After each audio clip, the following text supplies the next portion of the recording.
I'm Teresa Carraggio, and this is Third Paradigm. Today I'm talking about two of my favorite topics, toxic masculinity and economics. Two topics that seem to just keep finding me. This video pretty much wrote itself, or someone else wrote most of it, because I'm relaying a conversation that was posted on the YouTube version of my Five Feminine Economics. And then I'll be going into a C.S. Lewis quote that had been posted on the second of the Tonic Masculinity series. And so that, I think, is another illustration of what it is that I'm talking about that I think is not recognized by men as toxic masculinity. And by that, I mean a sense of superiority and claiming authority without even seeing any contradiction in that. Let's look at this. This is a comment that was posted by James Drury. He says, "As a qualified economist myself, I feel I have to point out that the economic ideas in this video are not very wise. I urge the creators of this kind of thing to read Basic Economics by Thomas Sowell, available in audio if you prefer. These ideas aren't feminist economics. They are more accurately described as how to make starvation economic ideas sound palatable. Sorry to pour cold water on this video, but it's not called the dismissal science for nothing." I'm not sure what exactly the dismissal science is, but I assume the audio version is because those of us who promote these kinds of things don't really know how to read. I wrote back to James, "Please clarify, do you dismiss the goal of an economy that serves families and communities, or only the means of achieving it? Or do you think the existing economy already does? Or perhaps that the goal is something only a woman who knows nothing about economics would even want?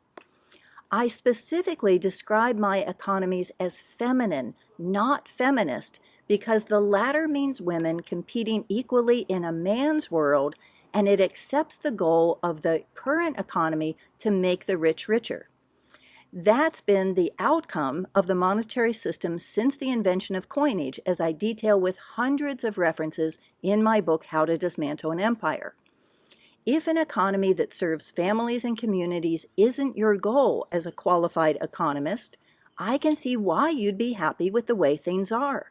If it is your goal, but you have a better plan, you should go to my Substack and give your recommendations point by point for how you would protect against the coming de-dollarization, current real estate grabs, and future food shortages while continuing to pay the bankers for the right to live in a house with money they issued out of thin air. I'm very interested in your ideas that will work better than mine." Then James replied, "You're making a lot of assumptions about me, putting a lot of words in my mouth, and your message is very slightly hectoring, but I'll respond in good faith. The goal of any economy is to use resources as efficiently and effectively as possible. You're talking about non-economic values, but non-economic values as economies is not a value structure. There is nothing in economics that says you must earn the most money possible, or even that that's how people act. These are just straw man arguments. Economics is the science of making trade-offs given that all resources are limited, scarcity. How different economies do that varies on the type of economy. The most efficient, and therefore the best, economies are price-led, which means they let prices decide. I recommend Thomas Sowell's books because while the basics are fairly straightforward and easy to understand, they are beyond the scope of a YouTube comment. It's all too easy for you to make a straw man claim that prices are all well and good, but what about the poor? showing a failure to understand economics or a willingness to mislead your audience. Prices are man-made, but the underlying scarcity is real. In a world where people have to choose how to allocate resources, people can't choose to do everything. Prices just communicate that. Economics is not a value system for deciding what to do, but a system for determining the cost of doing one thing over another. I could earn more as a hitman, but I choose not to. Your idea of carrot currency and protectionism are seriously flawed and will lead to the communities who adopt your ideas being poorer than they would otherwise be. If you're looking for more information, I can recommend Tim Hartford's books. The Undercover Economist, Logic of Life, and The Undercover Economist Strikes Back are all particularly relevant for you. Given the things you say in your video, you will definitely learn a lot from reading those two authors. And that will help you make your arguments and points more accurate and robust. Because at the moment, and I mean no disrespect, because we all had to start somewhere, your arguments make you good to the uninformed and sound foolish to the informed. Sorry if that sounds harsh. I'll bet you 3 carrots that after reading the books I've recommended, you can rewatch your video and it will sound foolish to you. Good luck with your journey and your project. We're all trying to make the world better, and hats off to you for trying. I hope my comments don't discourage you from learning and growing. I'm just trying to be truthful. I tried to read that without the snark, but it was not possible. Look at what James is doing. He's listened to 15 minutes of my YouTube and demonstrated by spelling carrots as if they are orange vegetables that he knows nothing about my economic plan, and yet he's explaining economics to me. Oh, don't worry your pretty little head about it. You know, you think that economics is about making families and communities actually work better? Oh, those are values. It's all about price. Economics, it's just in order to set prices so that things can function and we can deal with all this scarcity. Never mind that you don't own your own labor, that you're not going to own your own houses, not that you're not going to be able to own land. Those are not economics. Those are religious values, probably. I don't know. But economics is for us, the qualified men at the table who know how things should be done. Now I'd like to read a C.S. Lewis quote that one of the guys from the tonic masculinity discussion had posted early on. I think that this quote might be an illustration. So this is from the Four Loves. Hence, on the one hand, we get the wife as schoolmarm, the cultivated woman who is always trying to bring her husband up to her level. She drags him to concerts and would like him to learn Morris dancing and invites cultivated people to the house. It often does surprisingly little harm. The middle-aged male has great powers of passive resistance, and if she but knew, of indulgence. Women will have their fads. Something much more painful happens when it is the men who are civilized and the women not, and when all the women, and many of the men too, simply refuse to recognize the fact. When this happens, we get a kind, polite, laborious, and pitiful pretense. The women are deemed, as lawyers say, to be full members of the male circle. The fact, in itself not important, that they now smoke and drink like the men, seems to simple-minded people a proof that they really are. No stag parties are allowed. Whenever the men meet, the women must come too. The men have learned to live among ideas. They know what discussion, proof, and illustration mean. A woman who has merely had school lessons and has abandoned them soon after marriage, whatever tinge of culture they gave her, whose reading is the women's magazines and whose general conversation is almost wholly narrative, cannot really enter such a circle. She can be locally and physically present with it in the same room. What of that? If the men are ruthless, she sits bored and silent through a conversation which means nothing to her. If they are better bred, of course, they try to bring her in. Things are explained to her. People try to sublimate her irrelevant and blundering observations into some kind of sense. But the efforts soon fail, and for manner's sake, what might have been a real discussion is deliberately diluted and peters out in gossip, anecdotes, and jokes. Her presence has thus destroyed the very thing she was brought to share. She can never really enter the circle because the circle ceases to be itself when she enters it, as the horizon ceases to be the horizon when you get there. By learning to drink and smoke and perhaps to tell risque stories, she has not for this purpose drawn an inch nearer to the men than her grandmother. But her grandmother was far happier and more realistic. She was at home talking real women's talk to other women, and perhaps doing so with great charm, sense, and even wit. She herself might be able to do the same. She may be quite as clever as the men whose evening she has spoiled, or cleverer. But she is not really interested in the same things, nor mistress of the same methods. We all appear as dunces when feigning an interest in things we care nothing about.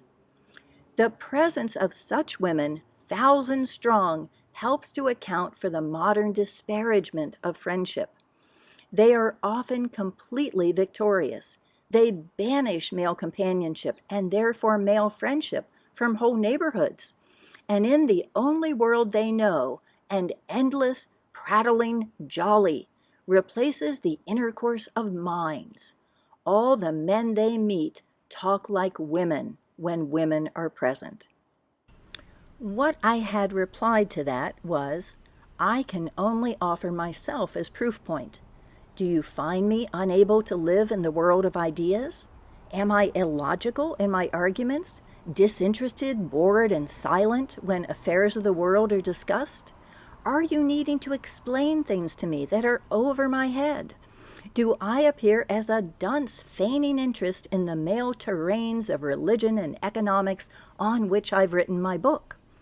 Smoking, by the way, was a way that women were Virginia slimmed into the trappings of masculinity, serving the double toxic male agenda of profit through poisons, not tobacco itself, but all the chemicals added. It doesn't matter if it was women sipping mimosas who put together that PR campaign. They embodied toxic masculinity. That's why the goal of the group is more important than their appendages. And then the member of that group, who is an economics professor, wrote, I wanted to push back a little. The change in economics over the past 10 years or so, as women complain about feeling unwelcome when people question their work presented at conferences, pushes against the idea that women are as at home in the realm of ideas as men on average.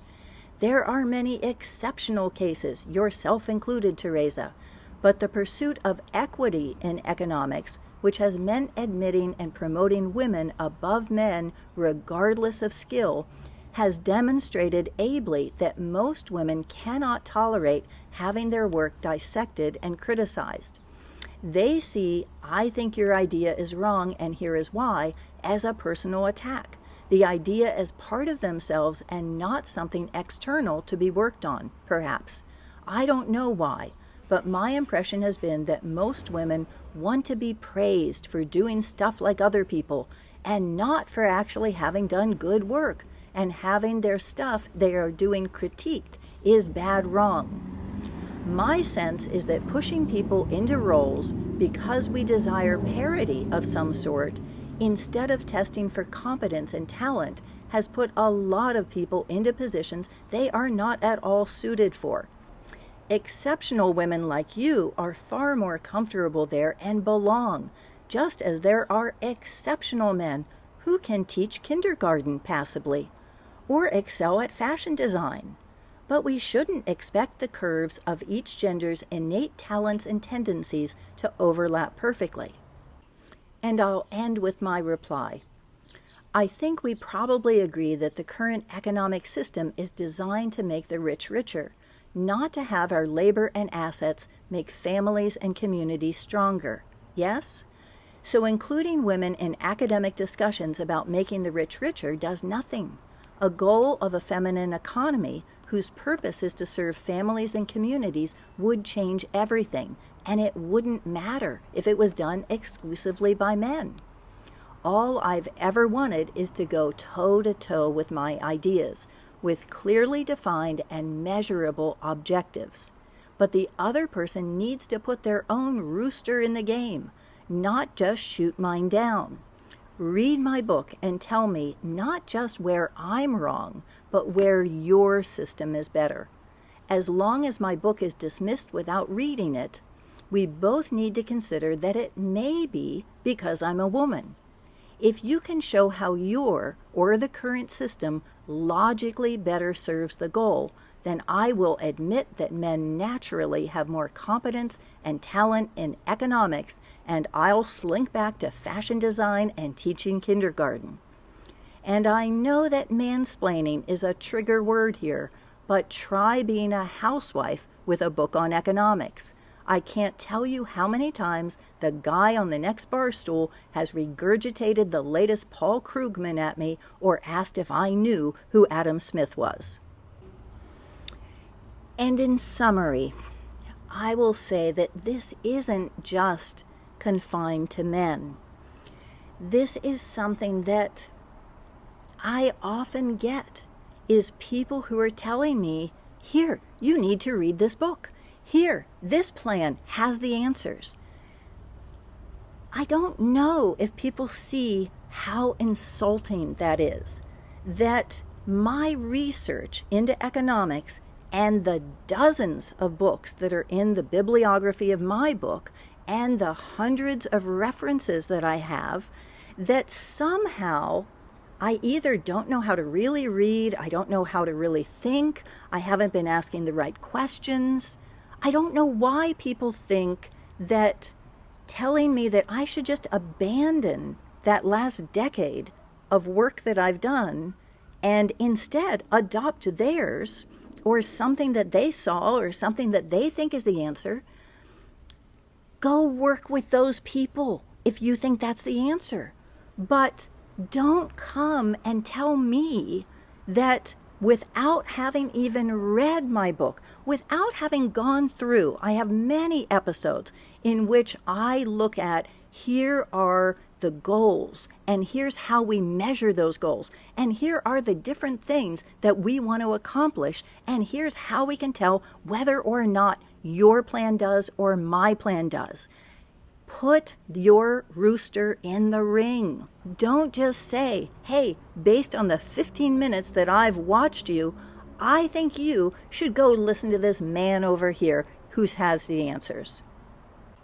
And to follow this up, I'm going to suggest socio-spirituality and small-scale sovereignty that talks about some of those metrics and also build a new model. And I have to suggest, read How to Dismantle an Empire. Thank you for watching.